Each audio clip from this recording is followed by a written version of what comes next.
অসমৰ জনপ্ৰিয় ইউটিউবাৰ বিকাশ চেত্ৰী আৰু তেখেতৰ পত্নী পিংকিৰ ভাল খবৰটো বাৰু আপোনালোকে পালেনে?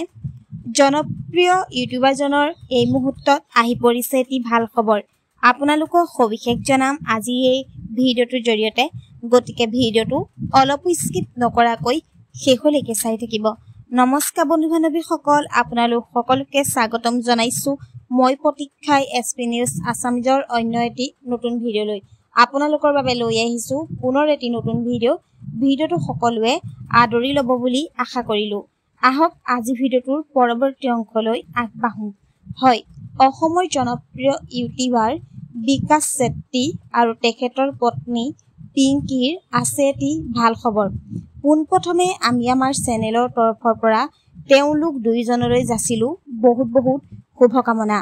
এই ভাল খবৰটি তেখেতে নিজেই সামাজিক মাধ্যম যোগেদি শ্বেয়াৰ কৰিছে।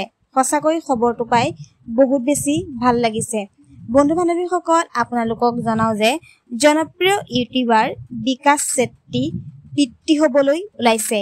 এই কথা তেখেতে সামাজিক মাধ্যম যোগেদি অনুৰাগীসকলক জানিবলৈ দিছে। আজিলৈ ভিডিঅ'টো আছিল ইমানখিনিয়ে। যদি ভিডিঅ'টো চাই ভাল পালে তেন্তে ভিডিঅ'টোত এটা লাইক কৰিব, কমেণ্ট কৰিব, শ্বেয়াৰ কৰিব, লগতে চেনেলটো ছাবস্ক্ৰাইব কৰি কাষতে থকা বেল আইকনটো প্ৰেছ কৰি অল কৰি দিবলৈ নাপাহৰিব। ধন্যবাদ।